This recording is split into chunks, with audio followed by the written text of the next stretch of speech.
Sure thing. Shoot, Timmy. Danny. Danny. When you were my age, did you ever have trouble deciding what you wanted to do with your life? No, I never had that problem, really. Why? Forget it. I didn't think you'd understand. I gotta go to college. I gotta. Danny, this isn't Russia. Is this Russia? This isn't Russia, is it? Nah. I didn't think so. No, the thing is really, do you want to go to college?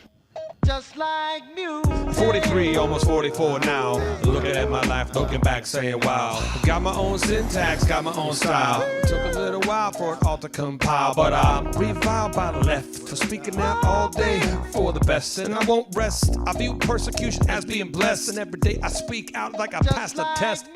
Just like music, I'm out to prove it. Business is a universal language. Now let's do it. Just like music.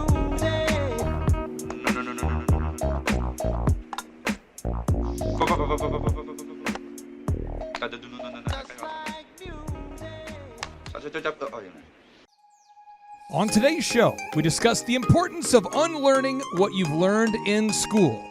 And we discuss the difference between formal education and practical education, while also breaking down what two of our conference attendees learned at our last in-person Thrivetime show workshop. Some shows don't need a celebrity narrator to introduce the show, but this show does. 2 men, 8 kids, co-created by 2 different women, 13 multi-million-dollar businesses. Ladies and gentlemen, welcome to the Thrivetime Show. 3, 2, 1, here we go! Started from the bottom, now we here. Started from the bottom, and we'll show you how to get here. Started from the bottom, now we here. We started from the bottom, now we here. Started from the bottom, now we here. Yes, yes, yes, and yes! Thomas, you're back inside the box that rocks, my friend. How are you? I am great. How are you? Thanks for having me on. Hey, I'm excited you're here today on the show, and I know that you traveled via Tesla to get here to, or did you fly in this time? Nope, drove. You drove? Tesla. The Tesla drove me. And can the Tesla get you to Tulsa on one charge, or do you have to stop multiple times? It's close, but it can get about 20 miles left after the drive. Now, if it's really windy, does it require 2 charges? Windy or cold, you have to go through Oklahoma City, and adds about 2 hours. Really? Yep. Is it still worth it in your mind? Absolutely. Okay. Now, for the listeners out there that don't know who you are and what you do for a living, can you share who you are and what you do for a living? Yeah, my name is Thomas Crossan again. I own Full Package Media. We are a real estate photography, drone videography, 3D tour company with locations in Dallas, Texas, and Austin, Texas, and we'll be franchising here starting in 2020. So you're from the great state of Texas. That's correct. And will you share with the listeners out there that don't know, how long have you and I worked together, and how would you describe our working relationship, both good or bad, you know? Yeah, so we've been working together for about 3 years now. Just hit 3 years, I think, about a week ago. So, our relationship is a coach and business relationship, also a mentor-type relationship. I get told that I'm wrong at times, and kind of I told you so, but that's what it's all about. Now, you are working right now on the franchise disclosure document. And you now, I took the original one and cleaned that dude up and just dozens of hours invested into cleaning up that paperwork. But I wouldn't be helping you franchise if your company wasn't already profitable. Could you share with the listeners out there about what your business does and kind of your path to growth maybe the last couple of years? Yeah, absolutely. So the kind of core service of what we do is photography, videography, 3D tours, and other marketing services for primarily residential real estate agents. That's about 95% of what we do, and then the rest of the 5% being commercial photography for different venues, event spaces, that sort of thing. But mostly residential real estate, and we've grown in the past 3 years. Since when I started it was just myself and had pretty much no idea what I was doing. Now we have a team of about 21 photographers, full-time call center staff, and this year we're on track to do a little over $1 million in sales. And so your first year you did about how much in sales your first year? About 400. And your second year? About 880. And then this year you should be at what number? On track to do about 1.2. And what kind of profit margin are you trying to stay at for your own business? Are you focused on a 10% or a 30%? I know like Shaw Homes was in attendance. They do a 6% profit margin. What is your profit percentage that you aim to achieve? Yeah, our aim is right at 25%. We're a little bit lower than that right now, about 20 to 22%, because we invest a lot of money back into the business do the franchising process and software development to kind of help us grow and scale. And when you say reinvest in the business, how much of that is the barbecue budget? The barbecue budget a couple years ago was quite significant. About 6,000 miles of driving to visit the top 50 barbecue places in all of Texas. This just in. Now, Thomas, how are you still spelling your name before I begin to interrogate our next guest here? Well, Thomas is pretty easy, but Crosson is the one that... How do you spell that? Crosson instead of E-N. O-N, really? That's correct. Unfortunately, your name is misspelled in many, many books. That's quite a shame. So, nice. All right, now Jennifer, welcome onto the Thrivetime show. How are you? I'm good. Thank you for having me. Hey, we're so excited. Now, you flew in from Houston, am I correct? Correct. And is it a direct flight or do you have to make a connection? I made sure it was a direct flight. Most of them are not, but I worked it around. I have a hard time navigating in my own city, so I wasn't going to try to navigate in airports. Now, did you fly in on Southwest or what airline did Southwest. you? Okay. Now, could you share with the listeners the name of your business and what you do? I own Legacy Home Decor. It's a retail storefront in Pearland, Texas, and we sell home decor and furniture. What would make it different? I think when some people think of home decor, they're thinking right away, okay, that's a Hobby Lobby. What makes your store different than like the big chain like a Hobby Lobby? Well, we have about half of the store is handmade home decor from local artisans, and then the other half would be more of your manufactured products. So we kind of have both in there, so you can get a little bit of both and mix them up. And if the listeners out there wanted to learn more about your website and the products that you sell, can they buy products? Can anybody all around the world buy your products? They sure can. We ship all over, and the website is shoplegacydecor.com. Shoplegacydecor.com. Correct. All right, so you guys both came to the workshop. Jennifer, this would be your first time attending a workshop. And Thomas, you've been to how many workshops now? Man, probably 6 or 8 now. Okay, and so I'd love to get your take, and then I would like to start with you, Thomas. That way Jennifer can one-up you.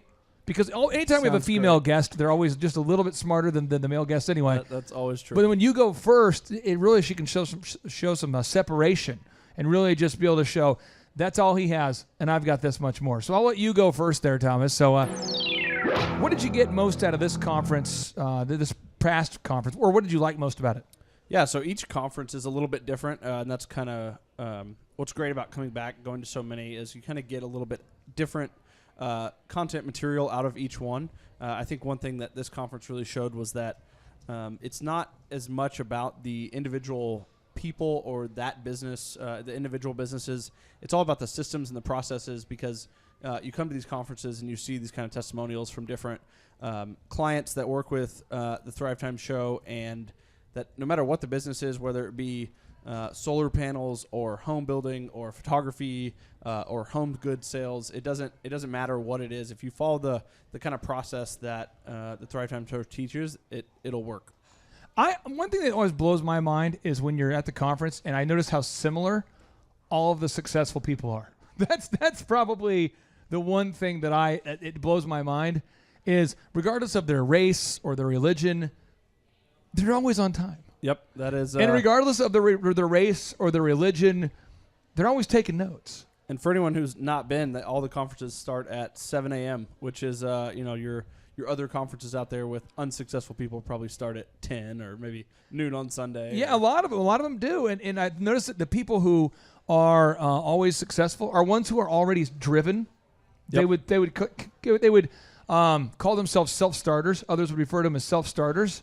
They're kind of alpha. They just get stuff done, and they're taking notes. Yep. And I find that the people that don't have motivation and that can't seem to get there on time are the ones that don't do well. Have you noticed that phenomenon? It's funny. I don't notice it at the conference because typically those humans are not there.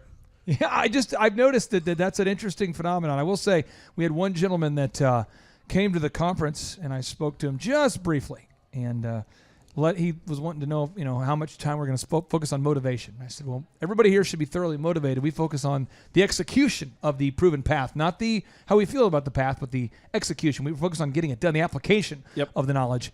And he was like, oh, I didn't know that. A lot of conferences I've been to, it's always, 2/3 motivation, 1/3 sales pitch. And I think he was expecting that because he said, I'm still worth it, though, because you always get one good idea. And then he came up to me at the end of day 2, and he's like, I've got a book of ideas now. So I think that's a big. Is that different than what? Yeah, that's definitely different than other kind of conferences or even other podcasts that are out there, where it's all about motivation and how you feel. And at the end of the day, no matter how you feel, if you don't get Google reviews, if you don't make cold calls, if you don't do what you're supposed to do, if you don't do a good job, it doesn't matter how motivated you are. You're still not going to have a successful company. Now, Jennifer, what is your last name? McDougald. Mick. How do you spell that there? McDougald. McDougald. Yes. It's almost like it's a past tense. It's actually, I didn't pronounce it right when I was dating my husband for like a month before he told me. He's really so nice. Nice. It's complicated, so I expect people to get it right. On average, it takes Clay 3 years to get your last name spelled right. True, so good true. luck. I'm working on it now. You have attended the conference for your first time. How would you describe the conference, and maybe what are some of the things you learned at the conference? Actually, I learned a lot. I really enjoyed the conference. I, agree that it's a great conference for people who don't want to go to the pep rally, who really want to go to class and learn something. So I, had learned a lot over the podcast over the last few months, but I really got to, at the conference, come in and kind of do a deep dive on learning more in depth about, things that you can only cover topically on the podcast. So it was really great to have, some thorough explanations on how to execute some of it. Now, what were some things that you took away? I know there's so much in the Boom Book. There's a lot of specifics. But for anybody out there who's on the outside listening right now, who has a company, who has a business, and they're on the kind of that threshold, they're going, I want to attend, but is it worth flying from Houston? Is it worth making the trip? But what did you take away from the conference? It absolutely was worth the trip, and I would definitely suggest that others come and do the same, because you can only learn so much from podcasts. You can get topical knowledge but as far as learning how to put things into play and actually being able to go and fully exercise it and implement it, the deep dive really did help me a lot with that. Specifically, the side of it that used to really intimidate me about the business, the SEO, the understanding how to run ads. I'd run ads, but none of them were working, and so just getting that technical information that I can actually use, and I'm not so intimidated by that anymore. And I feel like I can go back and implement it now.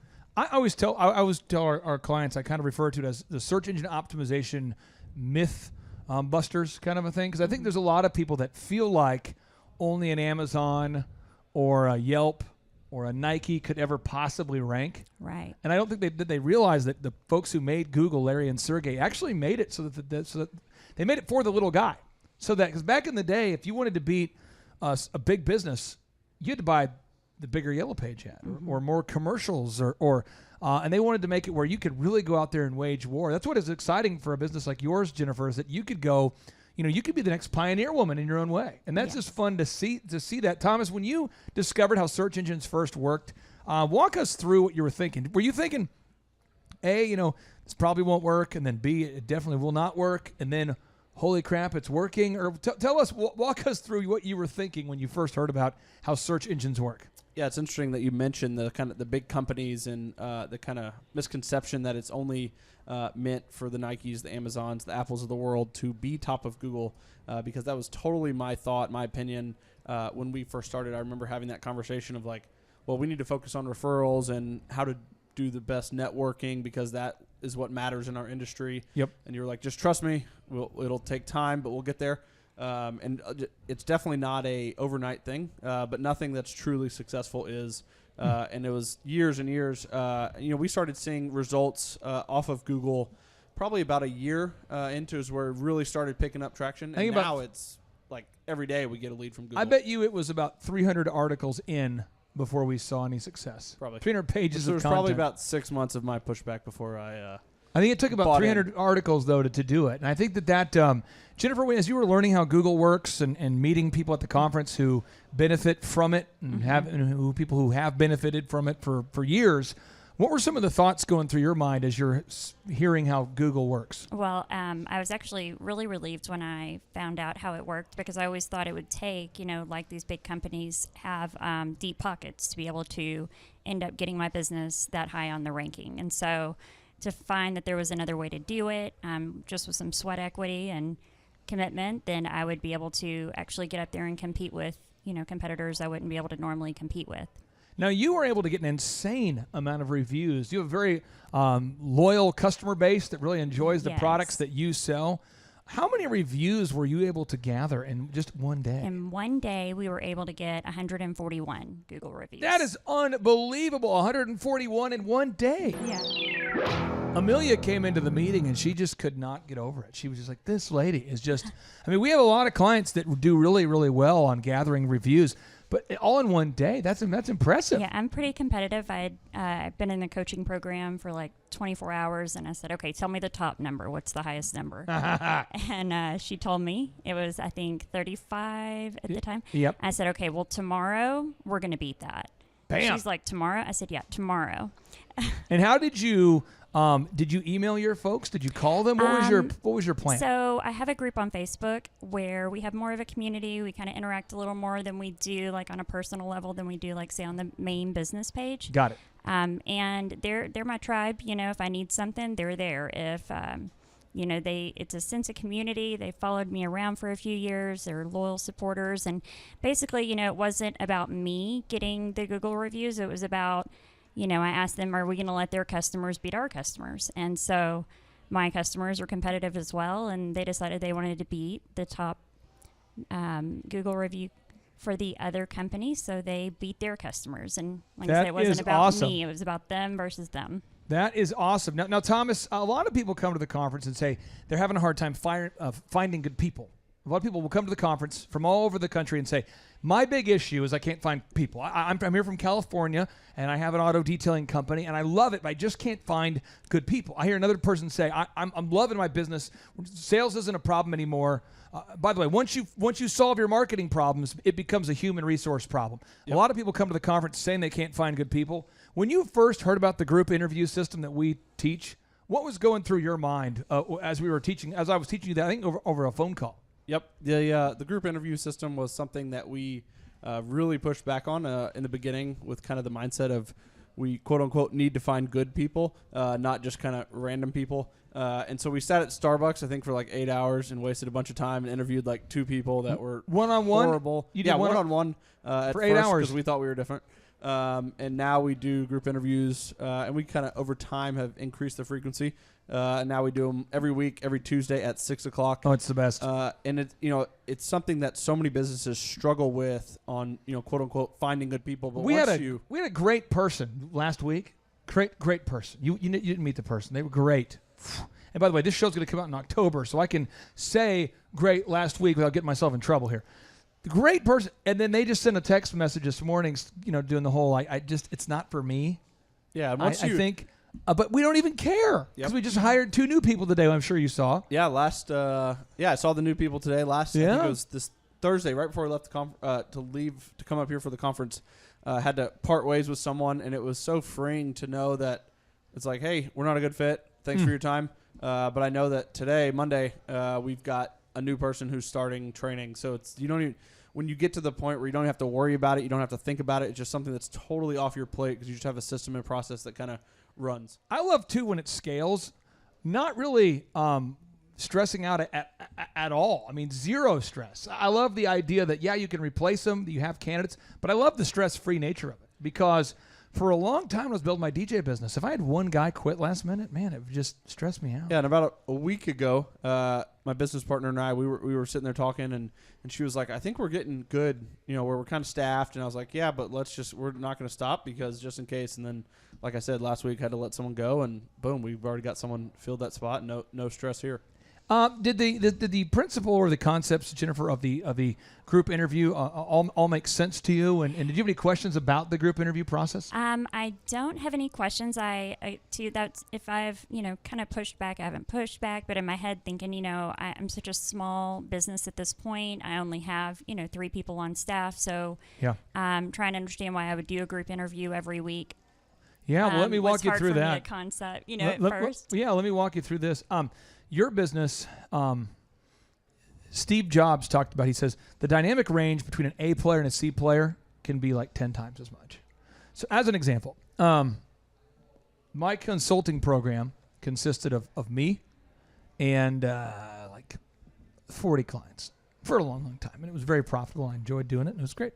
I would charge a client, $4,000 a month. It'd be me and the client, and then I would do the majority of the back end work. And I had a very after selling DJConnection.com, I had a nice team, and then I hired John Kelly. You've met John, and there's probably only one John Kelly in the world of humanity. There's many idiosyncrasies that make this man wonderful, but I decided he was started off on our search engine team, and once I found John Kelly, I realized, hey, listen, we could scale the search engine program to beyond just my 40 clients. It could do more, but you need someone with that kind of integrity to do the check to make sure no one's copying content. You would need somebody with the kind of rigor needed to hold people accountable. And then I did that by myself with the 40 clients, but to grow at a certain point, you needed John Kelly. So then we expanded to where we had like 80 clients, and it was myself and John Kelly and a certain team. And to speak to Jennifer's comment of only having 3 people, we were there obviously about 18 months ago. Yep. And I used to only do the group interview kind of once a month or kind of as needed. Yep. But then I still had just constant stress about someone quitting. It's like 1 of 3 quit. Now you just lost 33% of your right, workforce. So that actually So happened it's to like me just yesterday. group interview Yeah. and then every week. And then even if you don't hire someone, it's cool. And then if someone does quit, you've got just a whole list of good humans that are ready to go. What you said is 100% correct, and just kind of hammering home the importance of the group interview when you're small is when John got really good and I gave him more tasks, then I thought, okay, right now, this is the biggest we can get with the current configuration. Well, then we started doing more group interviews, and Marshall, who's worked with me for a long, long time, Marshall's like, well, hey, I'd like to step up in this particular position, and I would like to help coach any additional coaches. If you want to grow that direction, I'll be happy to do that part and the group interview, because I'd done the group interview for the previous 12, 13 years, So I said, okay, so now you got Marshall doing the group interview. You got him coaching coaches. You got John over here managing the system. And again, you get to a certain point and you're like, we're good here. Well, then Ben out here, Amelia's husband, Ben says, hey, I really would like to, manage the team. And I'm like, you want to manage a team of search engine people? Are you sick? Are you crazy? Are you sure? And he decided to do that. And then that led to even more expansion. So what happens is great people, A players, allow you to elevate when you delegate. You can delegate, down tasks, and then you can elevate what you're spending your time on. But if it's always stuck with you and 2 people that are very good, let's say, or 3 that are very good, but they're not at the same level as you get kind of stuck. Right. And John is funny. In certain ways, he's been sort of my coach this year. So this crazy guy's like, hey, why don't we book such and such on the podcast? And I'm like, we probably should, but I don't have the time to do it. I don't have time to reach out to these people. And John's like, well, I know your method, so I can just do the method for you. I'm going, there's nothing in the budget to pay you extra to book them. He's like, oh, I know, but don't worry about that. I'll just book them. So then over time, there's more and more, big guests on the show. And then John says, hey, if you didn't have to do ABC 1, 2, 3, how many books a month could you pump out? I was like, I could do 1 a month. And he's like, well, let's try it. So we've done 4 books this month that I had on my list for about 3 years because he's been able to take certain tasks from me. So I had, 4 books that we're pretty much 80% done, but in order to finish them, you got to focus. And John's been able to sort of look at my schedule and find that the 80% of the stuff I should not be spending my time doing, and has been able to do that stuff so that way that I'm freed up to do what I do, which he knows ironically will pay him more actually, because as I'm able to do what I do, there's more things for him to do, and it's a win-win. Now, the other area of the conference I see a lot of people pushing back on is the whole idea of call recording or video recording surveillance in an office environment, in a retail environment or in a call center environment. Or Thomas, did you have any pushback on call recording and or surveillance? I would say that's probably the one item that I didn't push back much Ooh. on. Yeah. But we do call recording. We use Ring Central. We do video and audio recording in our office with Nest. And it's another thing that's kind of freeing, where you don't have to kind of deal with the lies that team members will tell you, and you can just in front of them say, hey, let's pull the call, or hey, let's pull the video, let's take a look, and we'll watch it together, and then we'll go from there. And do you have people that have lied to you and said, hey, I definitely was on the phone, I was doing this, I was doing that, and then you found out they weren't even there? Yep, or I definitely was not vaping in the office. It's just a natural smell. Yeah, it just smells like nicotine all the time for some reason. Cameras are super helpful. I actually found someone drinking out of a whiskey bottle. Wow. On their clock. Yeah, I didn't ever Maybe think it I was would water. find that, but I found it on the camera just looking for something else. So there it is. Speaks truth.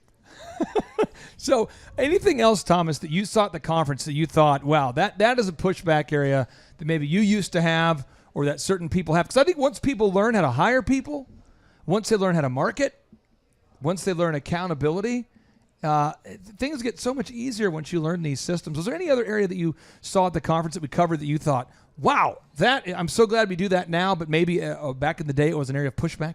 Yeah, I think two things. One is the kind of consistency mindset that you have to have in order to start and or grow a business, where you just stop thinking about what the ad says, or stop thinking about how much you're spending. Just automate it and set it and forget it. And you want to look back and see what the numbers are, make sure it's working, and make small tweaks as needed. But don't make an emotional decision every week of how much should I spend on ads, or should I do ads this week because business is up a little bit this week. Just do the ads and just don't change it. And then the other thing I thought was really interesting, and I don't hear it talked about too much on the podcast, and kind of opened my eyes to a good thing for some of the listeners out there, is if you don't have a business, the conference can still be and is super valuable for you. So I think there was 3 or 4 people that were at the conference that have a job currently, but they're looking to start their own business, and coming to the conference I think is a great idea for people to kind of start off on the right foot and understand what it takes to start and grow a business and how to do it the right way. And although it is self-serving, to mention this, one of our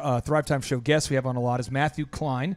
Yep. With OxyFresh, and obviously I'm a big fan of OxyFresh, and I've worked with them over the years. But with like OxyFresh as an example, one of the attendees came to the conference, and they can't buy an OxyFresh because we're sold out in their area. That's right. And they were saying, well, what other kind of business could we do? And once you come to the conference, you're going to know what kind of business you could handle, what kind of business you couldn't handle.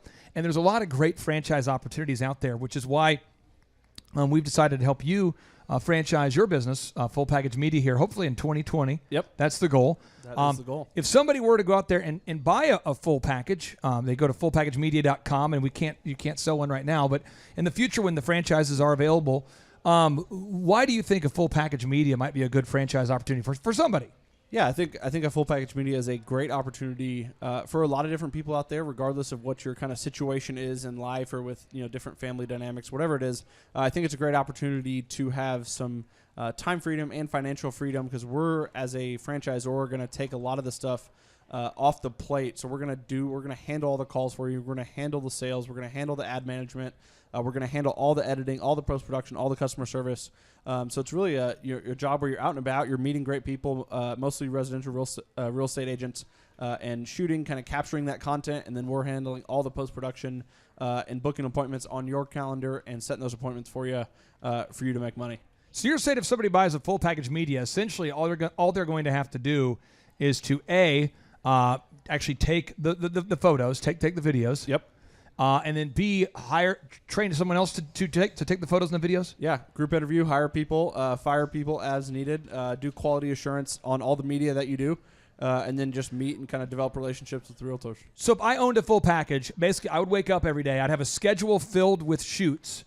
Correct. I go shoot those shoots, then I upload the content to you, and your team edits them. Yep. And you answer the phone to book the appointments. That's right. So all I have to do is hire people and train people. Correct. Yeah. That's it. You'll never have to respond to customer service calls, sales inquiries, emails from customers, even complaints. We'll handle all that for you. All right. Now, the consistency mindset there, Jennifer. Talk to me about that and how you keep yourself motivated as you're growing your business.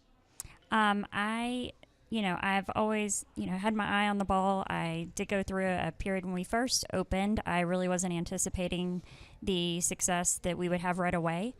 So I spent a lot of time just trying to stay above water. And then when I finally got that under control, I decided to, take it to the next level. And that's when I sought out the coaching and really going into the next phase with a plan. And also, I don't want to do the next chapter like I did the first chapter where I had to figure things out the hard way.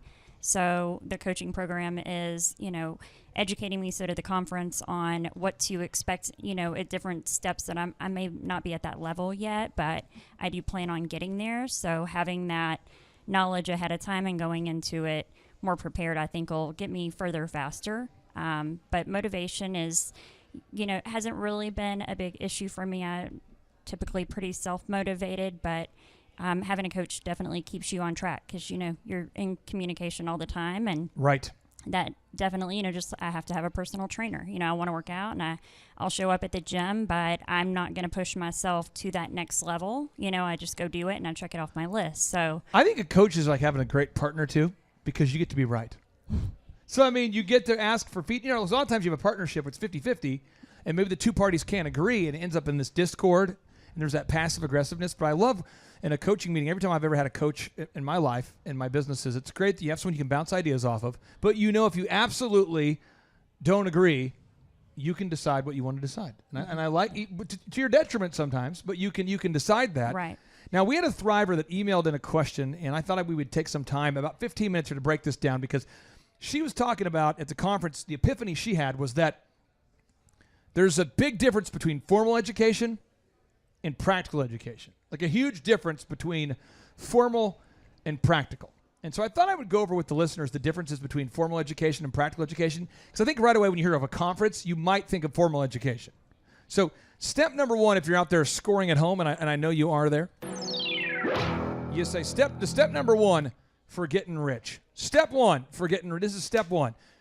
Determine your goals for what rich looks like. Determine your goals for your faith, your family, your finances, your fitness, your friendship, your fun. Really sit down and write that down. What are your goals for your faith? When are you going to, practice your faith every week? Your family. Like tonight, I'm playing my kids 1-on-5 basketball. The basketball goal is now in the pool. Okay. My daughter has a sweet shot. She's 14. My son's pretty good, but Havana can just shoot from anywhere. But my goal tonight is to beat the kids. There you go. And if I win, they don't get any ice cream. Now, if they win, they all get ice cream. So my goal is to make sure they don't get ice cream. I'm defending team diet here. They, though, want that ice cream. And is there something exciting about going home and knowing that about 5 o'clock Central Standard Time, I will be destroying my kids? There you go. And we got the oldest is 14, then you got a 12. You got a 9-year-old, you got some 7-year-olds. I want to whip up on them. I do. But there's something liberating and exciting about having a goal, a goal for your faith. I listened to Craig Rochelle's sermon this week, the pastor of Life Church. There's just something beautiful about crossing off the to-do list, going, boom. I like that, and then finances. I love going and checking on the bank statement and seeing it go up every week. That's fun. There's just something fun about the financial goal. Fitness. There's something that feels great when you're on a path and you're following a path. You're making progress. Friendships. There's something great about being around great people only.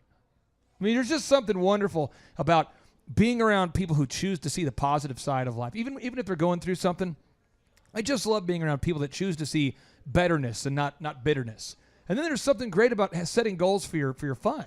Now, I don't know that any of these things are discussed in college, because I went to college, and maybe your college experience was different, Thomas, but when you were going to Baylor, did you ever have a professor sit down and say, guys, the entire purpose of this program is to help you gain practical skills so you can go out there and pay some practical bills that are caused by you living the life you want? Did any professor ever say the purpose of going to this school is to learn how to make enough money so you can achieve your goals? Did anybody ever talk about that?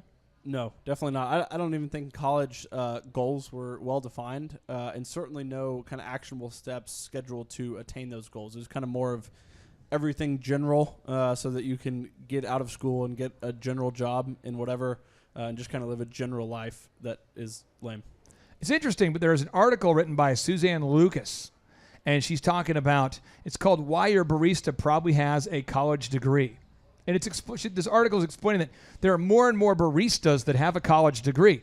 Jennifer, in your mind, how is it possible for someone to graduate with a college degree and to have no idea how to optimize a website, have no idea how to sell anything, have no idea how to manage people, have no idea how to do marketing for a business. How is that possible? Well, I didn't know you went to Baylor, Thomas. So did I. I went to Baylor. Sick 'em. I did not finish.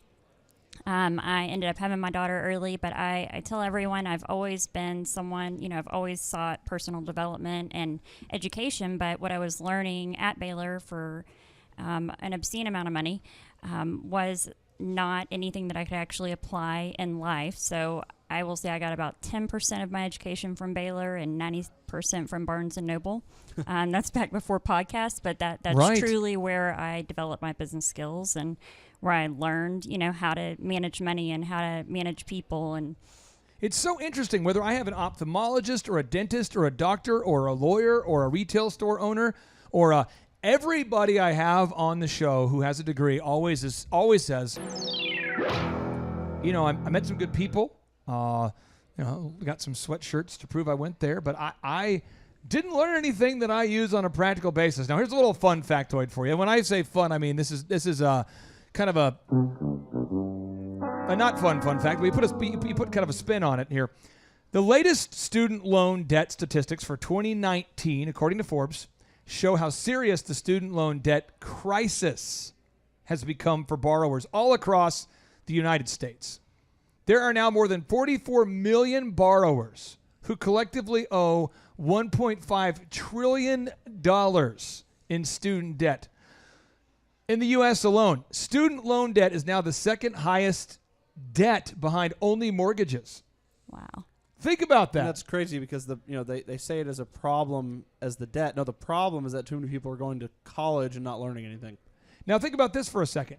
Jennifer, when you bought a house, or Thomas, if you go out and buy a house, or you got a loan to maybe buy a car or something, you ever heard of this concept called the appraisal? Yes. And they usually look at the house and say, oh, it's cool, Jennifer, you want to buy that for $200,000 or $300,000 or $400,000 or whatever. It's cool you want to buy that car for $30,000, but how much is it actually worth? And the bank will only lend you a little bit less than what it's worth, because in the event that you can't make your payments, Thomas, what does the bank do to your property? Take it and sell it. So why don't they have appraisals for degrees? If someone wants to study history at Oral Roberts University, currently it's $41,000 a year. Well, if they did that, then there'd be a lot of unemployed college professors. Right. Now, if you went to the University of Tulsa, it's $59,435. So imagine you sit down with a student and you say, hey, what do you want to study? And they say, history. You go, okay. Well, you take $60,000 roughly per year at Tulsa University. That's $59,435 times 4 years. Well, you're going to be out $240,000. And as a history teacher, the most you're going to make out the gate is X amount. They would simply not offer that degree anymore because nobody would ever get that degree. So step two, again, step one is write out your goals. Step two, determine what it costs for you to achieve those goals. That's where I see a lot of people getting it wrong. Determine what it costs for you to achieve those goals. So as an example, I want to watch every Patriots game. I'm blacked out right now, though, for the preseason. Yeah. And I've watched all the highlights, but it's an abomination. But to watch the games, it's like $120 a month or something for NFL Direct Ticket and the whole cable apparatus. And all I ever watch is that. So my family will laugh because it's never on except when they play. But that's $120 a month to watch my guys. So that's 16 games a year. Then we go to the playoffs usually. So I got 20 games a year. You know what I mean? 20 games a year for, we'll just call it, let's say $1,200. Let's say it's $120 times 12 months. So I'm paying $14.40 to watch my 20 games. So I'm paying per game $72 a game. That's cool. That's a great deal in my opinion. But that's what I want to do. Therefore, I have to be able to earn enough money to pay for that. Yep. But what's sad is when people don't factor that in when they go and get a degree, and now they have a job that pays them, $72, let's say. Well, they get about $72 a day, and they're working about 5 days a week, and they're going, okay, I make $450 a week, barista, out of college, and I have a degree. Now, when you try to make those student loan payments, you can see why so many students are defaulting because they're now making $70 a day, $72 a day as a barista using a degree. And that's an abomination right there. Thomas, think about this. 72 times 5. That's 360. Yes, they're probably making about $100 a day as a barista right now. Yeah, it's hard when you have, on your earlier math, a $240,000 loan payment. You're making $12.50 an hour. And you got a huge payment. Wouldn't you rather have a house payment? Exactly. Yeah. Or, I think back to starting my business with literally $0. And if I would have had the money that I spent on college to start my business, it probably would have gone so much better, so much quicker. And there's this bunk that is sold at college that says, you meet the best of friends. Now, again, if you're out there and your best friend, you met him in college, that is great. And if you have friends from college, that's great too. But let me tell you what. My wife's very, very good friend, her name is Heather. She loves Heather. She thinks Heather's great. We watched Beaches last night. That's the Tearathon. We watched Beaches, and and her and Heather used to watch that a lot. Well, Heather's great. My wife didn't meet her in college, And Thomas, you're a great guy. I've known you for 3 years. I didn't meet you on a college campus. That's correct. I don't know. No, John Kelly out there pretty well. Didn't meet him on a college campus. I feel like we're getting to become friends with Jennifer. Didn't meet her on a college campus. I feel like there's this jackassery that says that the only way you can meet people is in your formative years of college because I find that people change a lot during college, and they're not the same person when they get out as they were. And I find very few people stay in touch with college friends. I'm not in touch with any of my college friends. Yep. This is what I've discovered, though. I think if they were to say college is where you meet the, and you had to fill in the blank, where you meet the people you'll never talk to again. Yeah, the people you talk to during college, maybe for a little bit, and then that's it. And a lot of college is like this forced expectation of let's have a beer. There's sort of that false expectation of let's have a beer. Did you not go to college and experience that sophomore year where it's like, hey, we got to go get a beer? Oh, yeah. Like every meal, it's like we got to get a beer.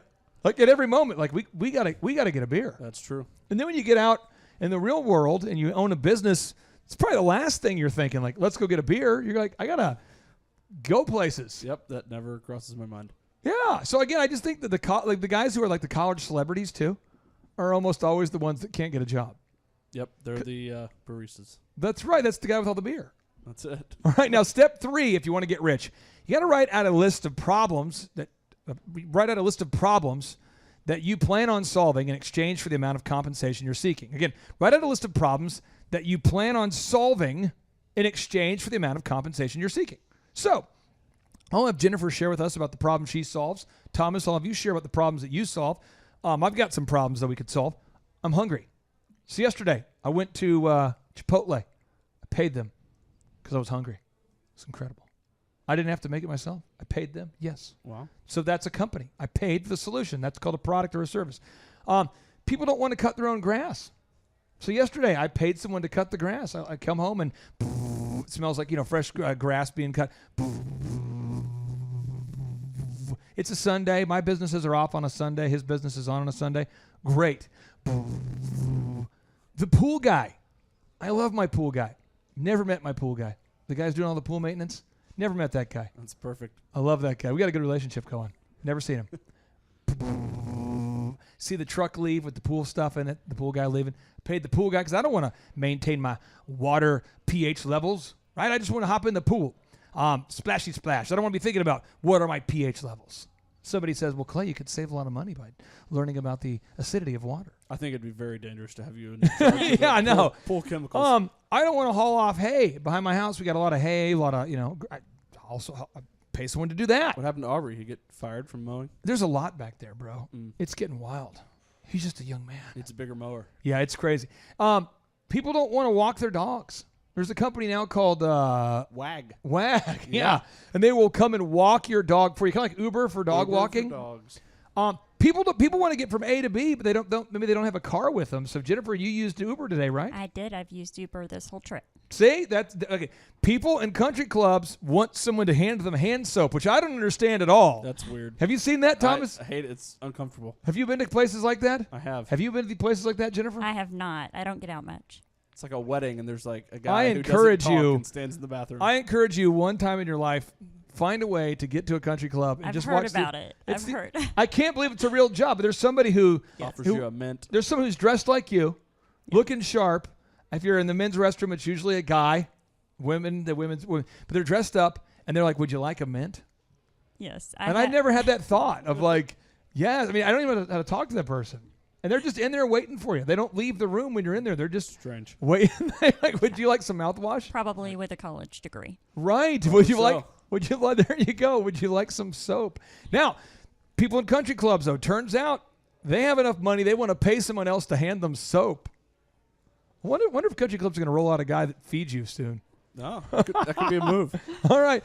And then people want to shoot compelling marketing videos. Turns out, Thomas, real estate agents, they want to. Why would a real estate agent pay you to shoot photography and videography over there at Full Package Media as opposed to doing it themselves? So most of what we do is very high quality, a lot higher quality than they could do on their own, and it's also saving them time.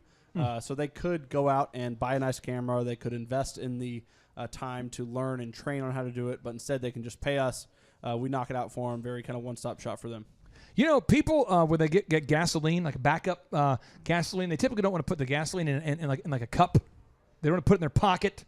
They don't want to put it in their hand. They want to put it into a container. True. And I met the guy who invented the red gas can.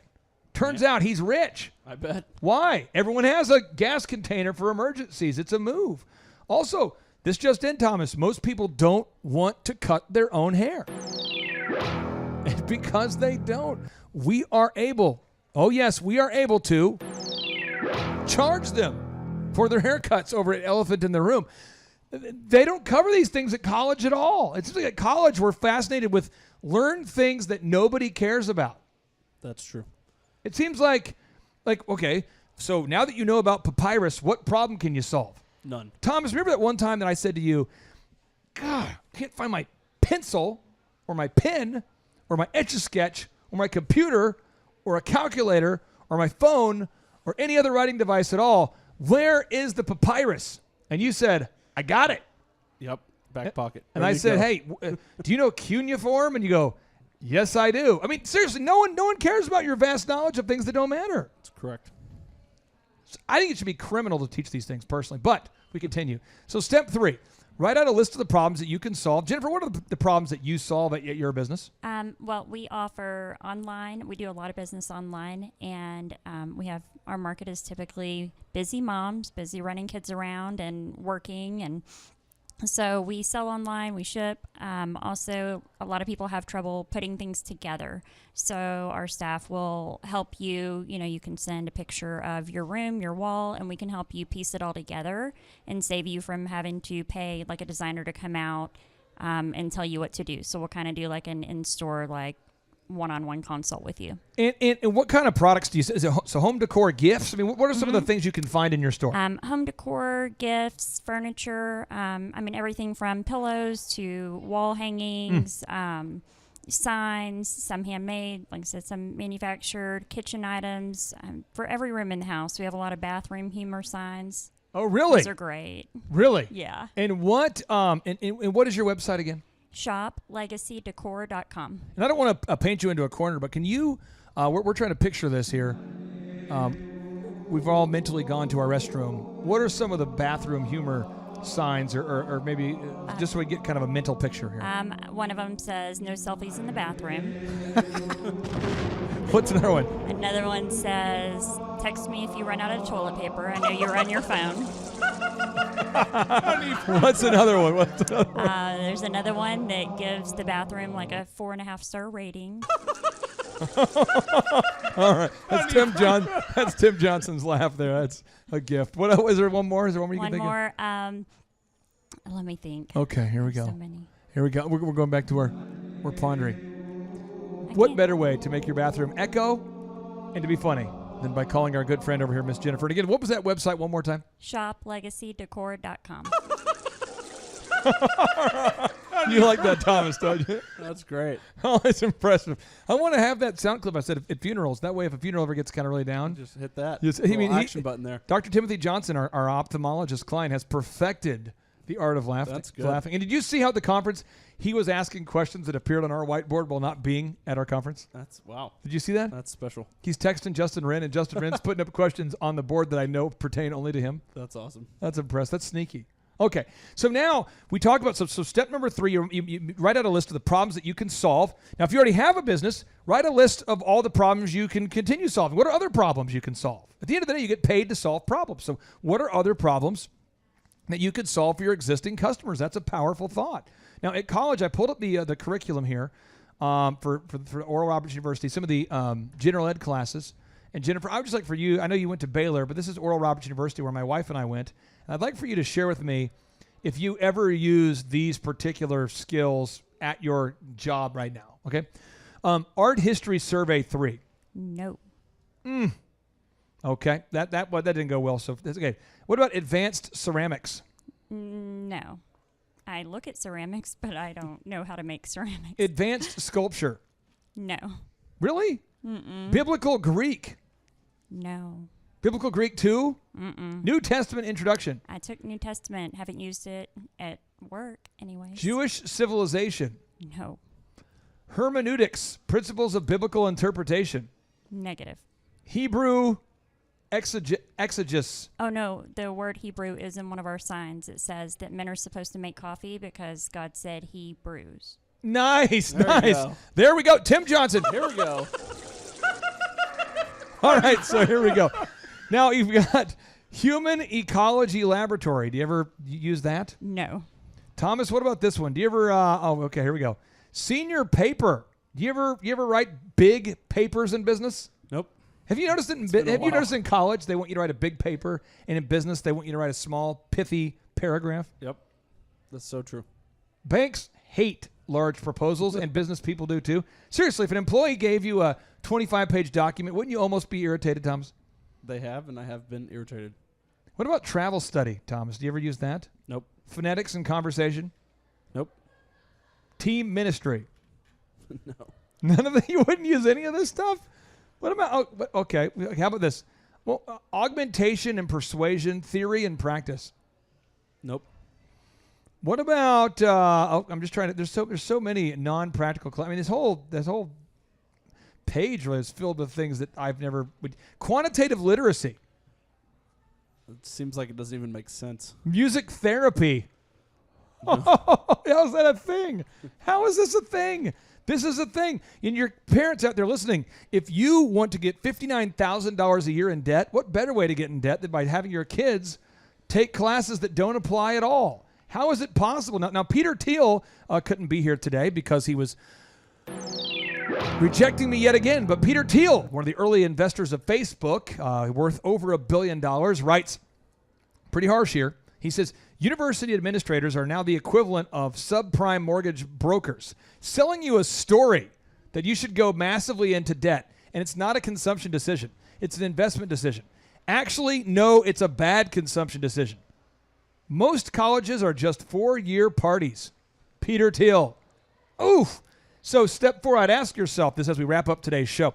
Ask yourself, do you need a degree to solve those problems? Do you now need a degree to solve those problems? Don't say, I have a degree, now what problems can I solve? Don't do that game. Don't get it mixed up. Figure out what problems you can solve, and then say, what do I need a degree to solve these problems? And if I do, what degree do I need? So, yeah, you need a degree to become a doctor. Yes, you need a degree to become a lawyer. You betcha. You need a degree to become a dentist, etc. But Napoleon Hill defines an educated man as a man who is, well, he says an educated man is one who has so developed the faculties of his mind that he or she may require anything that she or he wants or its equivalent without violating the rights of others. Henry Ford comes well into the meaning of this definition. Henry Ford, who did poorly in school, but yet was educated. Albert Einstein chimes in a little bit more feisty than Napoleon Hill. Albert Einstein writes, by the way, Albert Einstein's the only reason we're not speaking German now. He developed the nuclear bomb and all the theories needed to make it happen, and he created the sense of urgency for President FDR to start the Manhattan Project, which created atomic energy that we use today, and we used to blow up the Germans because they were going to drop the atomic bomb on us. They were developing it, so we developed this bomb to drop on the Germans, but instead we dropped it on the Japanese first, and they said, hey, we're good. We're good. And we said, you want us to drop it again over there, Mr. Hitler? And anyway, so we didn't have to do it there. But Albert Einstein writes, the only thing that interferes with my learning is my education. Oof, that's brutal but true. So true. Another gentleman here chimes in. I have so many of them. Napoleon Hill says, action is the real measure of intelligence. So I'm going to read off a list of 76 people that didn't have a degree that's changed the world. So the guy who invented the modern banking system, A.P. Giannini, no degree after dropping out of high school. Check that out. Number 2, you've got the world's wealthiest man during his lifetime, Andrew Carnegie, dropped out of middle school. Person number 3, U.S. President Andrew Jackson became an attorney despite being homeschooled. He passed the bar having no formal education. 4, the Princess of the Princels, Aunt Byler, Auntie Annie's if you're from Minnesota. She started the business without graduating from college. All right. Number 5, one of the world's top photographers, Ansel Adams, no degree. Ansel Adams, no degree. Number 6, the former CEO of Paramount and the CEO of Fox, no degree, Barry Diller. Number 7, the favorite polymath everybody loves, Benjamin Franklin, no degree, despite having dropped out of high school, became one of the founding fathers. The billionaire boss who founded Clear Channel Media, no degree, Red McCombs. Billionaire Billy, Bill Gates, Microsoft, no degree after dropping out of college. The power of perfume, Coco Chanel, no degree. The captain of the Kentucky Fried Chicken, Colonel Sanders, no degree, dropped out of school at just the age of 13. The founder of Wendy's, Dave Thomas, no degree. The co-founder of DreamWorks, Jeffrey Katzman, David Geffen. David Geffen has no college degree. Number 14, the man whose passion was more than just a hobby, David Green, Hobby Lobby, no degree. Started Hobby Lobby with $600. David Karp, no degree. Started Tumblr. David Orick Vacuum, no degree. Debbie Fields, Mrs. Fields Chocolate Factory, Chocolate Chippery, no degree. DeWitt Wallace, the founder of Reader's Digest, no degree. What? The guy who writes Reader's Digest? Yes. Dustin Muscovich, one of the co-founders of Facebook, worth $13.4 billion, no degree. The guy who reinvented the way that we do architecture, Frank Lloyd Wright, architect, no degree. The man who makes the world's best engines, Frederick Henry Royce, no degree. George Eastman, this is the guy who's one of the premier developers of photography, no degree. Wayne Huizenga, the guy who started Blockbuster Video, owned the Miami Dolphins, the Florida Panthers, no degree. Henry Ford, the guy who modernized the automobile, no degree. And I could keep reading, but I'm going to put all the show notes on the all these people on today's show notes, because you talk about IKEA, the guy who started IKEA, Ingvar Kamprad, no degree. James Cameron, the world's #1 movie producer, no degree. We're talking about industry changers here, no degree. Jimmy Iovine, the guy who launched Interscope Records, no degree. John D. Rockefeller, who created rubber and modernized the oil refinery industry, no degree. We could read this list all day, but the point is the people that change things, as a general rule, don't have a degree. Now, if you have a degree, here's what you're going to have to do. You're going to have to unlearn a lot of stuff. So, Jennifer, I'll let you and Thomas have the final word, but you're both educated people. You've gone to college more than I have, at least. What is maybe one thing you had to unlearn that maybe you were taught in formal education that you've had to unlearn, whether it be at the conference or through the podcasts or through reading or through Barnes & Noble? What is maybe one thing you've had to unlearn? Really, I don't remember learning too much at all at Baylor, just because I didn't go very long before I realized it just wasn't going to help me, knowing that I wanted to be an entrepreneur at some point. Got it. So I never really went down that path. I felt like it was a false sense of security that I just didn't want to keep racking up the debt for. Okay, so Thomas, what is something you've had to unlearn that maybe you learned at college and you thought, okay, this is how life works, and then you realized, that's not how life works? Yeah, my degree was in athletic training, sports medicine, so very science-based. So a lot of that was research and making sure everything was perfect before it was put into practice. And I've learned that, had to unlearn that, and with business, it's more about doing.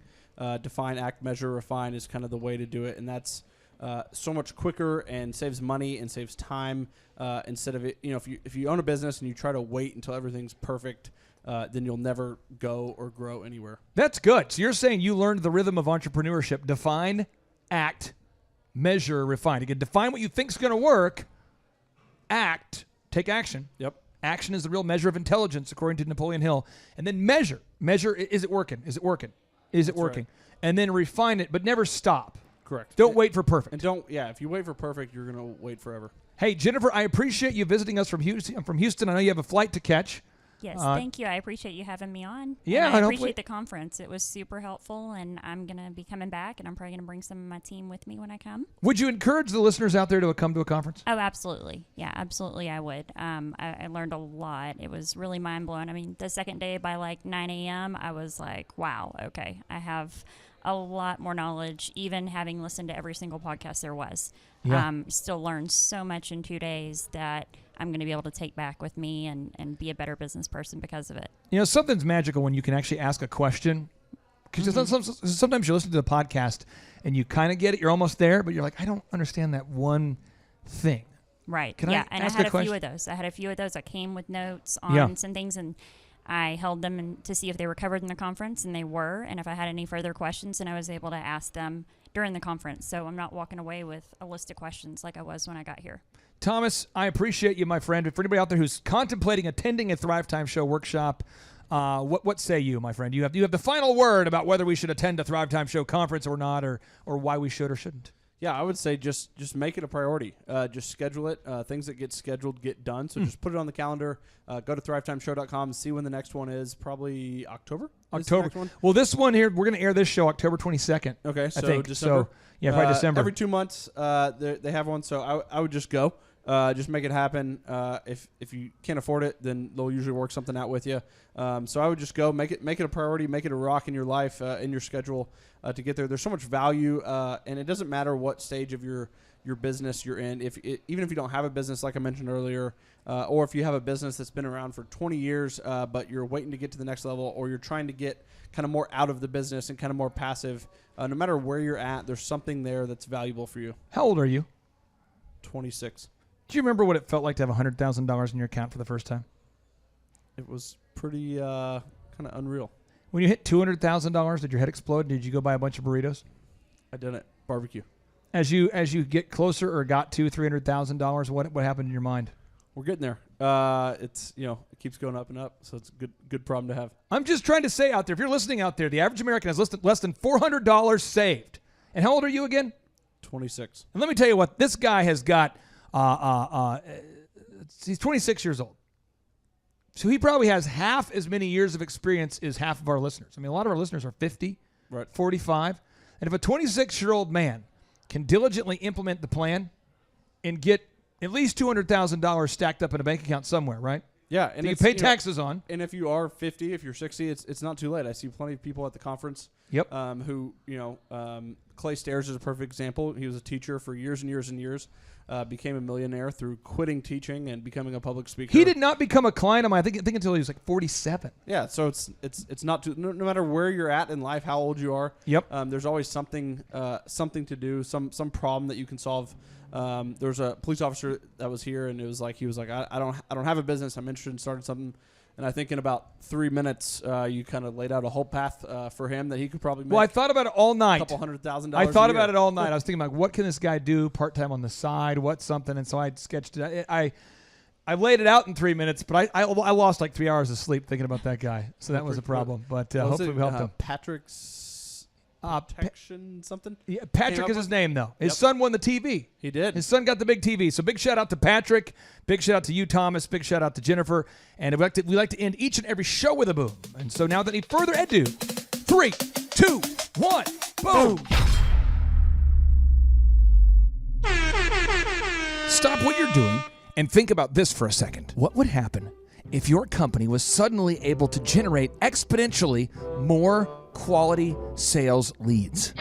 That would be incredible. What would happen if your company came up at the top or near the top of the Google search engine results? Well, I would just feel overwhelmed with all that business. How many thousands of dollars in lost sales or millions of dollars in lost sales are you missing out on simply because your potential customers can't find you when they go online to search for the products and services that you offer? I refuse to think that thought because I don't want any more business. unless you are a dirty communist that hates money. My new book, Search Engine Domination, will help you grow your business.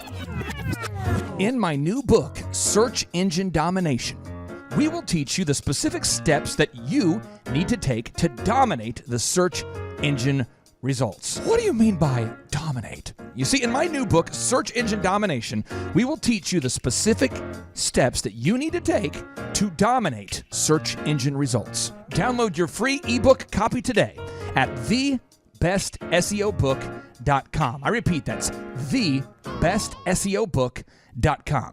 My name is Amy Baltimore, and I am a CPA in Covington, Tennessee. I've been working with the Thrive team now for about a year. One of the first things that they did was to update my website and my search engine optimization. I prior had a website, but I was not being found on Google, and all of my new business was coming through referrals from friends, family, etc. And right away I started to see results. People were calling and coming in saying that they found me on Google. They just Googled CPA near me, and there I was at the top of the page. And so it's been a great help to my business. Again, you can download your free ebook copy today at thebestseobook.com. Hey, this is Dustin Huff. I'm with Keystone Harbor Marina. We joined Thrive back in January and have been working with these guys for about 7 months. During that time period, we have moved up our Google rank through reviews and SEO processes that we've compiled through these guys. Our leads have gone from about 4 a week to now 165 a week. So the process works. I will tell you from experience, once you begin, you have to stay with it. As long as you continually do this week in and week out, month in and month out, you'll continually grow. The system works, but nothing works unless you do. You've got to take some action. Download the ebook for free today at thebestseobook.com. Hello, my name is Daniel with Daniel's Heating and Air here in Amarillo, Texas. The way Google has affected my business, we have got a lot of calls from Google. Right now it's July, and we've had the best month ever. And it took us about 8 to 10 months to get on top of Google, and I'm glad we did. Remember, nothing works unless you do. You have to go to thebestseobook.com today. Download the ebook for free. Just download that ebook for free, and you'll be off to the races. Hi, my name is Christina Nemus. I'm the owner and operator of Angel's Touch Auto Body and Detailing in Bourne, Massachusetts. We have been working with Thrive and their coaching for, say, 8 to 9 months, and it took us about 6 months, 5 to 6 months to get on the top of Google, and with their help with the website and marketing, and the SEO and retargeting ads with Google, and it has been phenomenal. We just have light and day business coming in, phone calls coming in, walk-ins, referrals. It's just through the roof, and we couldn't be happier. At the moment, we are up 50% this year from the previous year, and not only is that part of our own hard work and diligence, but also with the help of Thrive and what they've done for us and getting us on the top of Google and, you know, all their knowledge and coaching. And yeah, so super grateful, super pumped to see what the future holds for all of us. Thank you. This is your year to thrive. Success you will find. Today is your day, and now is your time. Lazy hands make for poverty, but diligent hands bring wealth. Proverbs 10:4. I'm here to tell you, you can do it if you can just motivate yourself. 12 the masses had to cut off a few, so on the daily you and I could rendezvous. A misshapen tree that I had to prune. I had to make cuts to be here daily at noon. So like a tidal wave of knowledge monsoon, I could rain on the parades of those who doubt in you. Are you the next Rockefeller or the next guru, or the next Dr. King who's changing the rules? Walls are in your way, will you run right through? Like a running back, force the one, it's up to you. I remember my days back in the dorm room, tuned to the gloom like the temple of doom, overwhelmed with the doubts that try to consume my hope for the future that I could pursue. But from the mountaintop now I can conclude that you have what it takes if you want the view to. This is your year to thrive. Success you will find. Today is your day, And now is your time. It's your year to thrive. Success you will find. Today is your day. And now is your time. This moment is profound because you're above the ground. Your road might have been rough, but what you got now is now. We're here to pick you up and to even show you how. But you gotta be resourceful with that old plow.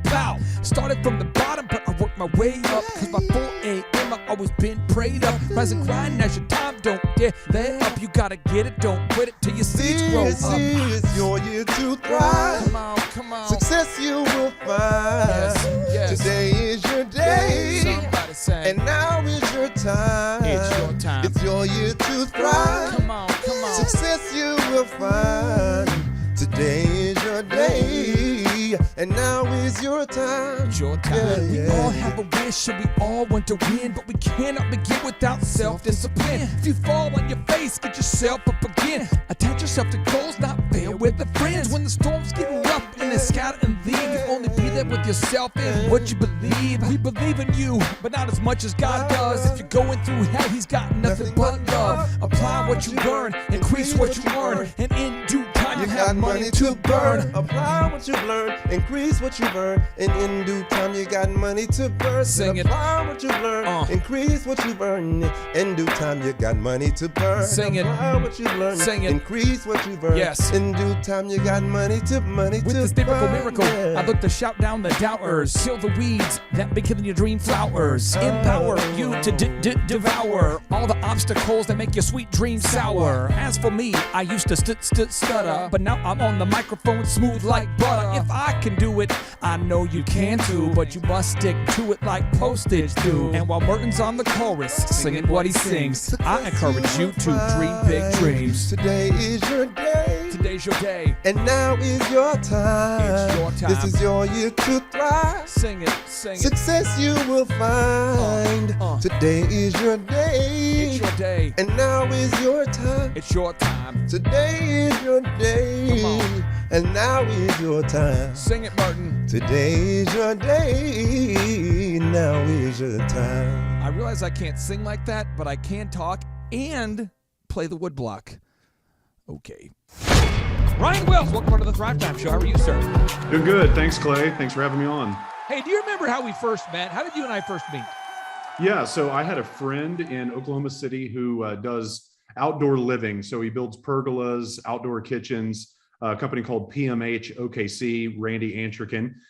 He had been telling me about some success that he'd had in his business. In fact, sending me checks from customers that were huge. And I got super curious, what's going on, man? He said, well, I had some help. I have a coach.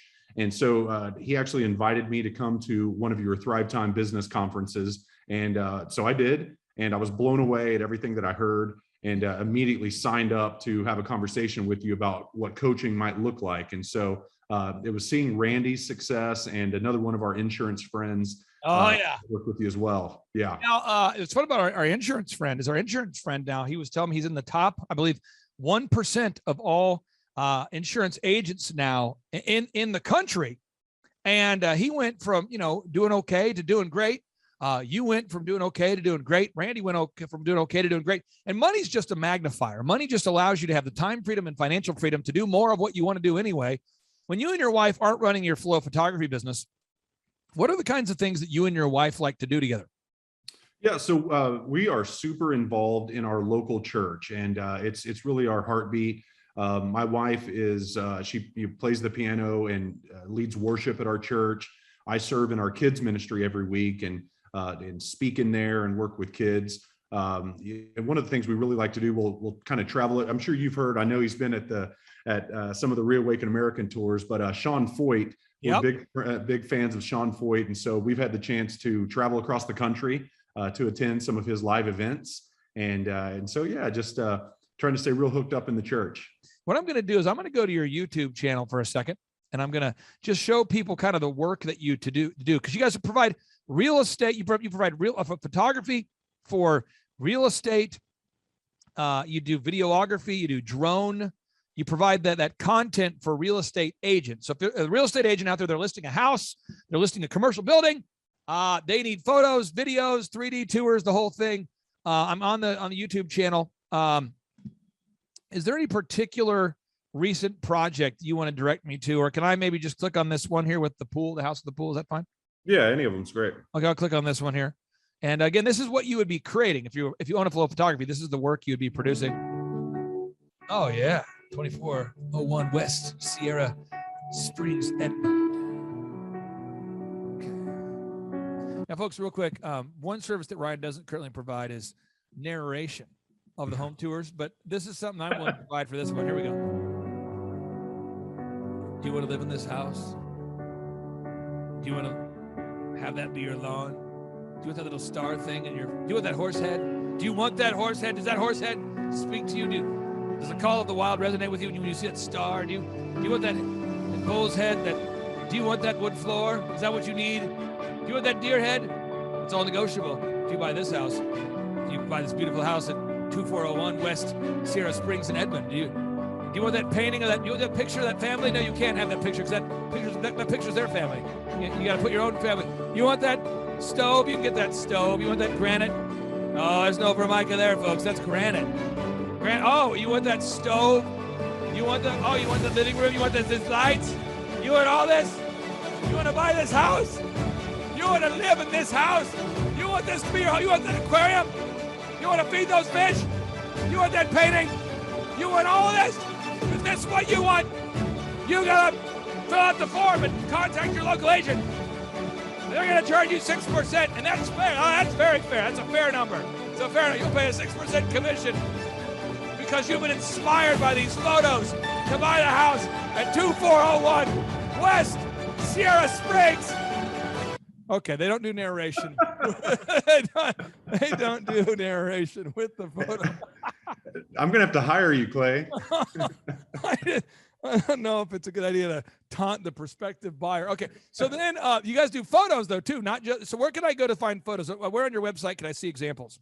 Yeah, just go to flowphotos.com and click on the gallery. I got it. Okay, here we go. All right, click it on the gallery. And this is all. So you do real estate photography.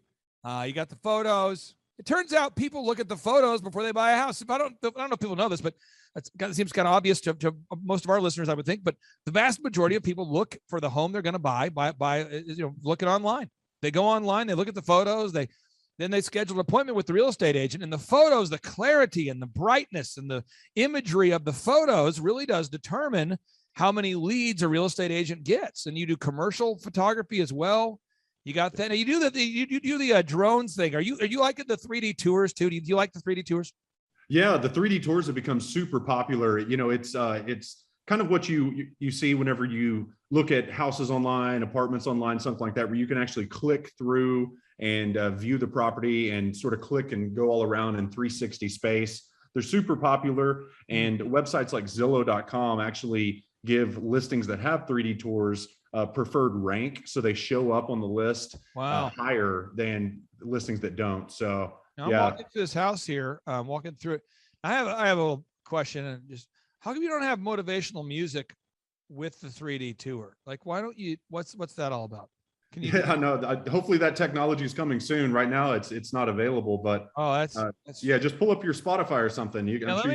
Let me get the right music for this moment. Let me get the right. I think I got the right music. Let me see. Okay. Oh, this will be the best music. Okay. Okay, let's see here. Okay, here we go. I think I've got, no, that's not it. Let's see here. Okay. Oh, here we go. I think I've got it. Yes, here we go. Reveal your rivals. Nope, that's a commercial. Let me, folks, you're going to want to buy this house as a result of this tour here. Here we go.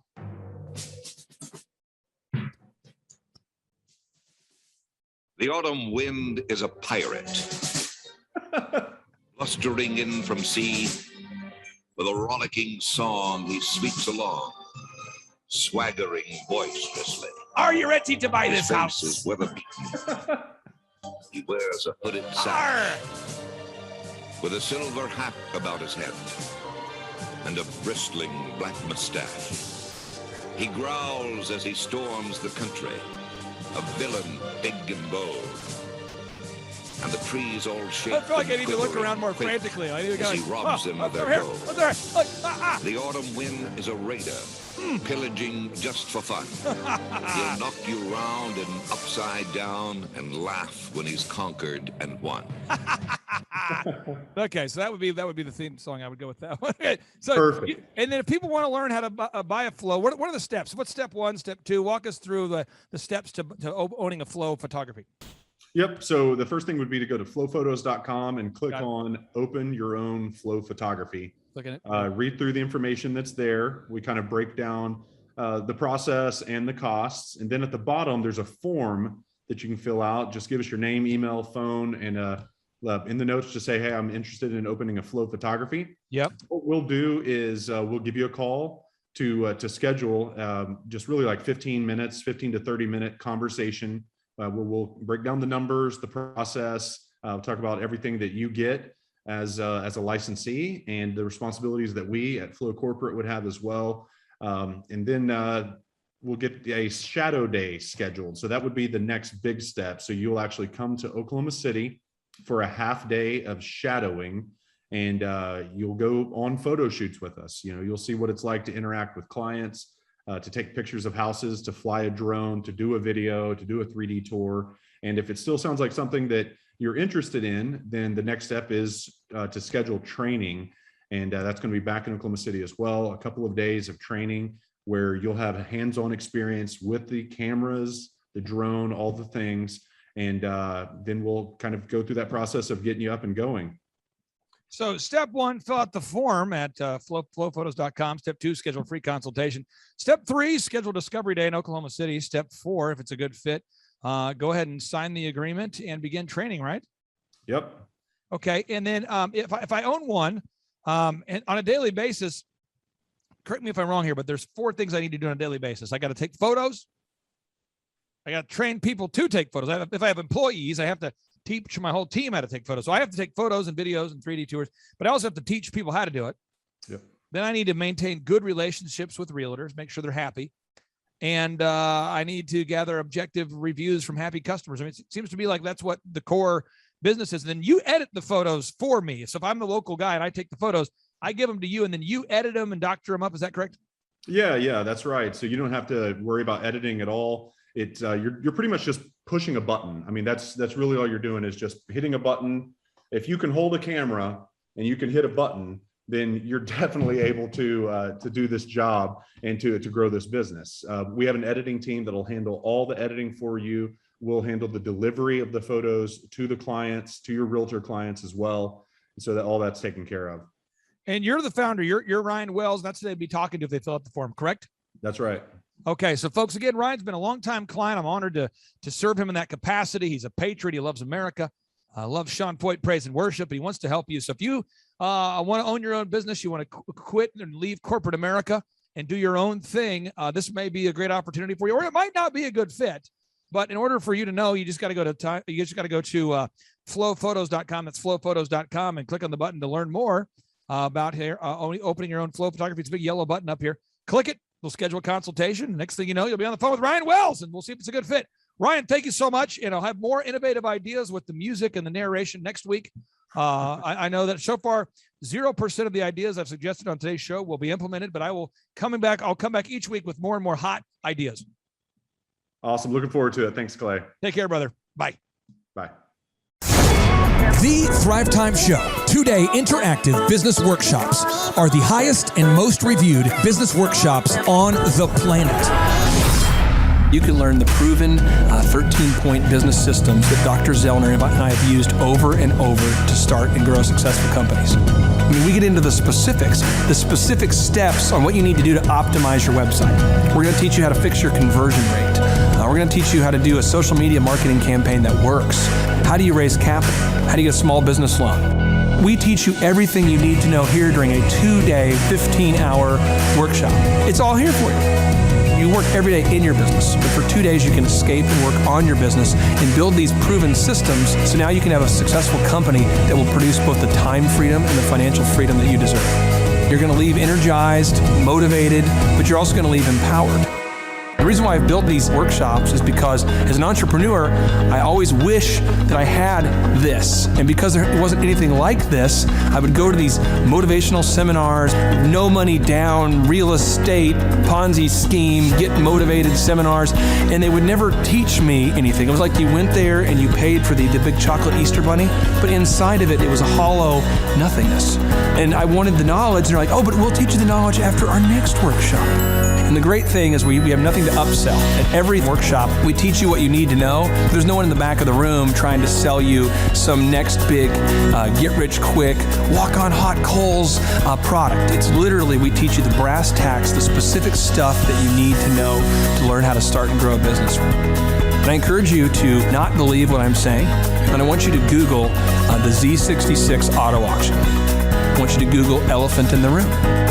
Look at Robert Zellner and Associates. Look them up and say, are they successful because they're geniuses, or are they successful because they have a proven system?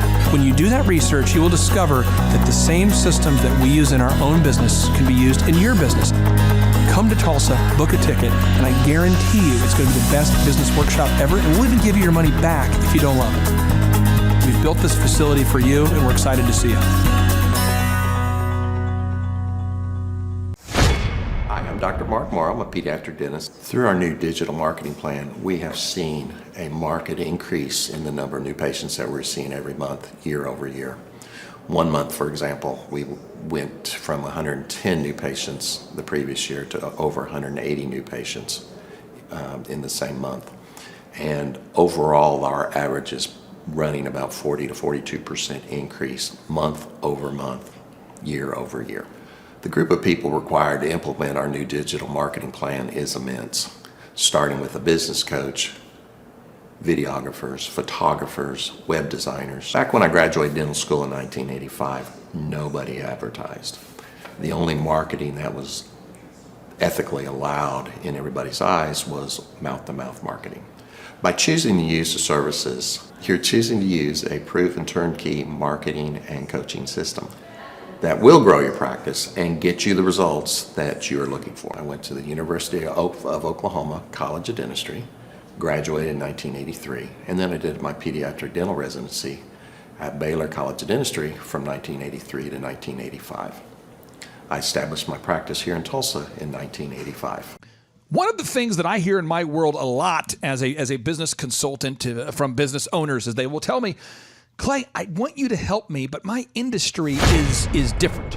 And so on today's show, I'm going to introduce you to a wonderful client who's a pediatric dentist. And I also am going to introduce you to a wonderful client who's a real estate agent. And I'm also going to introduce you to a wonderful client who does mortgages, and a wonderful client who's a family doctor, and a wonderful client who trains dogs, and a wonderful client who runs the UPS stores for all of Canada. Then I'll introduce you to a wonderful client who has a massive real estate empire, real estate franchise empire. Then I'm going to introduce you to a wonderful client that sells new homes. Then I'm going to introduce you to a wonderful client who sells insurance, and then a wonderful client who runs a church, and a wonderful client who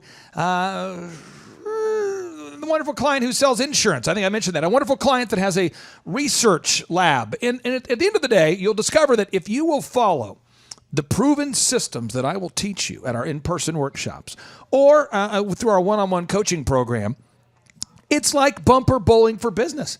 It's like if you're tired of throwing gutter balls and you want to have success, this system will absolutely change your life. It's a step-by-step system. It's a linear workflow. It's going to absolutely change your life. And now, without any further ado, here is Dr. Morrow sharing about how this system has changed his life and his business's life and the lives of his employees and the growth of his pediatric dentistry. So here we go. Hello, my name is Charles Kolaw with Kolaw Fitness. Today I want to tell you a little bit about Clay Clark and how I know Clay Clark. Clay Clark has been my business coach since 2017. He's helped us grow from 2 locations to now 6 locations. We're planning to do 7 locations in 7 years and then franchise. And Clay has done a great job of helping us navigate anything that has to do with like running the business, building the systems, the checklists, the workflows, the audits, how to navigate lease agreements, how to buy property, how to work with brokers and builders. This guy is just amazing. He's this kind of guy has worked in every single industry. He's written books with like Lee Crockrell, head of Disney, with the 40,000 cast members. He's friends with like Mike Lindell. He does Reawaken America tours, where he does these tours all across the country, where 10,000 or more people show up to some of these tours. On the day-to-day, he does anywhere from about 160 companies. He's at the top. He has a team of business coaches, videographers, and graphic designers and web developers, and they run 160 companies every single week. So think of this guy with a team of business coaches running 160 companies. So in the weekly, he's running 160 companies. Every 6 to 8 weeks, he's doing Reawaken America tours. Every 6 to 8 weeks, he's also doing business conferences where 200 people show up, and he teaches people a 13-step proven system that he's done and worked with billionaires, helping them grow their companies. So I've seen guys from startups go from startup to being multimillionaires, teaching people how to get time freedom and financial freedom through the system. Critical thinking, document creation, putting it into organizing everything in their head to building it into a franchisable, scalable business. Like one of his businesses has like 500 franchises. That's just one of the companies or brands that he works with. So amazing guy. Elon Musk, kind of like smart guy. He kind of comes off sometimes as socially awkward, but he's so brilliant, and he's taught me so much. When I say that, like Clay is like, he doesn't care what people think when you're talking to him. He cares about where you're going in your life and where he can get you to go. And that's what I like most about him. He's like a good coach. A coach isn't just making you feel good all the time. A coach is actually helping you get to the best you. And Clay has been an amazing business coach. Through the course of that, we became friends. I was really most impressed with him is when I was shadowing him one time. We went into a business deal and listened to it. I got to shadow and listen to it. And when we walked out, I knew that he could make millions on the deal. And they were super excited about working with him. And he told me, he's like, I'm not going to touch it. I'm going to turn it down, because he knew it was going to harm the common good of people in the long run. And the guy's integrity just really wowed me. It brought tears to my eyes to see that this guy, his highest desire was to do what's right. And anyways, just an amazing man. So anyways, impacted me a lot. He's helped navigate anytime I've got nervous or worried about how to run the company, or navigating competition and an economy that's like, I remember we got closed down for 3 months. He helped us navigate on how to stay open, how to get back open, how to just survive through all the COVID shutdowns, lockdowns, because our clubs were all closed for 3 months, and you have $350,000 of bills you've got to pay, and we have no accounts receivable. He helped us navigate that, and of course we were conservative enough that we could afford to take that on for a period of time. But it was, anyways, great man. I'm very impressed with him. So Clay, thank you for everything you're doing, and I encourage you, if you haven't ever worked with Clay, work with Clay. He's going to help magnify you, and there's nobody I have ever met that has the ability to work as hard as he does. He probably sleeps 4, maybe 6 hours a day, and literally the rest of the time he's working, and he can outwork everybody in the room every single day, and he loves it. So anyways, this is Charles Kola with Kola Fitness. Thank you, Clay, and anybody out there that's wanting to work with Clay, it's a great opportunity to ever work with him. So you guys have a blessed one. This is Charles Kola. We'll see you guys. Bye-bye. Hi, I'm Aaron Antis with Shaw Homes. I first heard about Clay through a mortgage lender here in town who had told me what a great job he had been doing for them, and I actually noticed he was driving a Lamborghini all of a sudden, so I was willing to listen. In my career, I've sold a little over $800 million in real estate. So honestly, I thought I kind of knew everything about marketing and homes. And then I met Clay, and my perception of what I knew and what I could do definitely changed. After doing $800 million in sales over a 15-year career, I really thought I knew what I was doing. I've been managing a large team of salespeople for the last 10 years here with Shaw Homes. And I mean, we've been a company that's been in business for 35 years. We've become one of the largest builders in the Tulsa area, and that was without Clay. So when I came to know Clay, I really thought, man, there's not much more I need to know, but I'm willing to listen.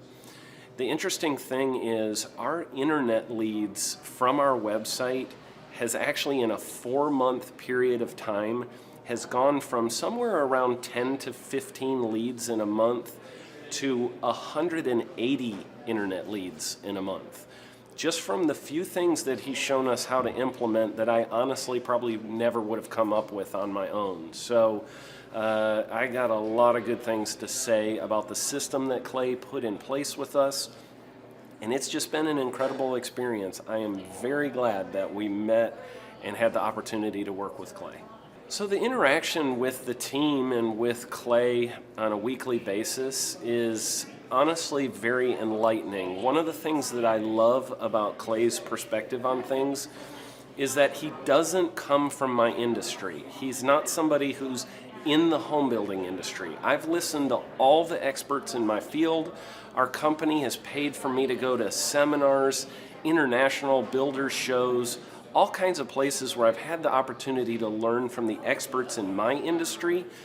But the thing that I found working with Clay is that he comes from such a broad spectrum of working with so many different types of businesses that he has a perspective that's difficult for me to gain because I get so entrenched in what I do, I'm not paying attention to what other leading industry experts are doing. And Clay really brings that perspective for me.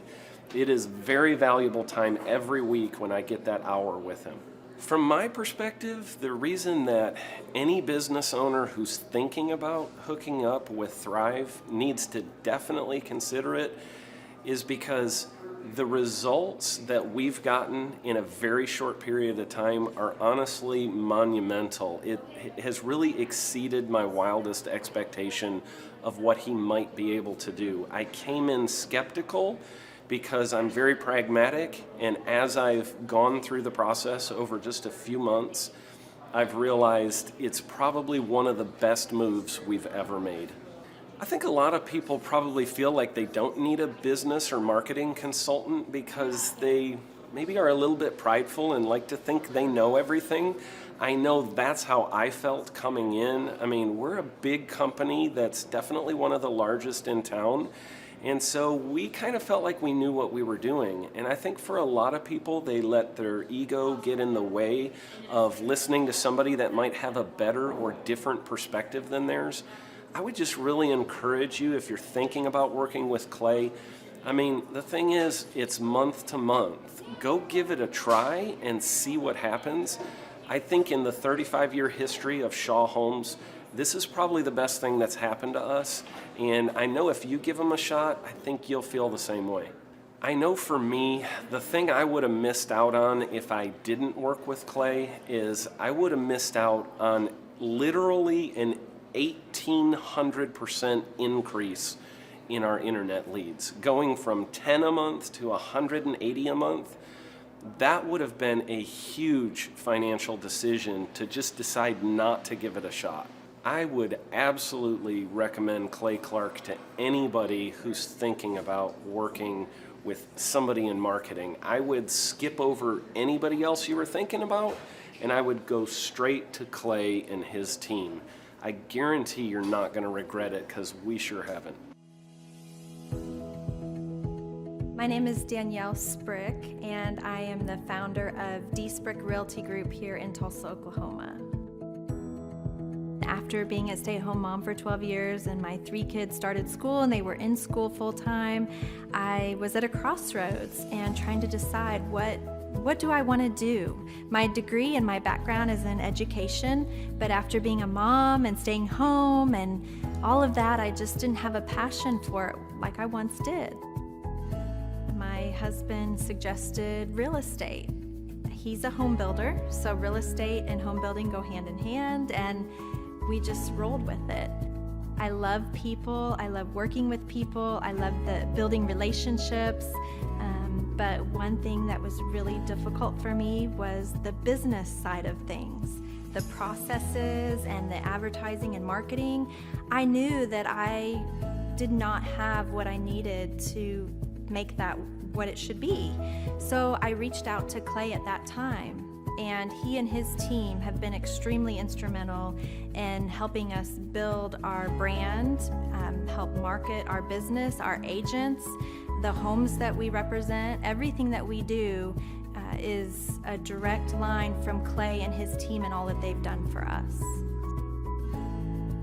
We launched our brokerage, our real estate brokerage, 8 months ago. And in that time, we've gone from myself and one other agent to just this week, we signed on our 16th agent. We have been blessed with the fact that we right now have just over 10 million in pending transactions. 3 years ago, I never would have even imagined that I would be in this role that I'm in today, building a business, having 16 agents. But I have to give credit where credit's due. And Clay and his team and the business coaching that they've offered us has been huge. It's been instrumental in what we're doing. Don't ever limit your vision. When you dream big, big things happen. The Thrivetime Show, 2-day interactive business workshops, are the highest and most reviewed business workshops on the planet. You can learn the proven 13-point business systems that Dr. Zellner and I have used over and over to start and grow successful companies. I mean, we get into the specific steps on what you need to do to optimize your website. We're going to teach you how to fix your conversion rate. We're going to teach you how to do a social media marketing campaign that works. How do you raise capital? How do you get a small business loan? We teach you everything you need to know here during a 2-day, 15-hour workshop. It's all here for you. You work every day in your business, but for 2 days you can escape and work on your business and build these proven systems so now you can have a successful company that will produce both the time freedom and the financial freedom that you deserve. You're going to leave energized, motivated, but you're also going to leave empowered. The reason why I've built these workshops is because as an entrepreneur, I always wish that I had this. And because there wasn't anything like this, I would go to these motivational seminars, no money down, real estate, Ponzi scheme, get motivated seminars, and they would never teach me anything. It was like you went there and you paid for the big chocolate Easter bunny, but inside of it, it was a hollow nothingness. And I wanted the knowledge, and they're like, oh, but we'll teach you the knowledge after our next workshop. And the great thing is we have nothing to upsell. At every workshop, we teach you what you need to know. There's no one in the back of the room trying to sell you some next big get-rich-quick, walk-on-hot coals product. It's literally, we teach you the brass tacks, the specific stuff that you need to know to learn how to start and grow a business. And I encourage you to not believe what I'm saying, but I want you to Google the Z66 auto auction. I want you to Google elephant in the room. Look at Robert Zellner and Associates. Look them up and say, are they successful because they're geniuses, or are they successful because they have a proven system? When you do that research, you will discover that the same systems that we use in our own business can be used in your business. Come to Tulsa, book a ticket, and I guarantee you it's going to be the best business workshop ever, and we'll even give you your money back if you don't love it. We've built this facility for you, and we're excited to see you.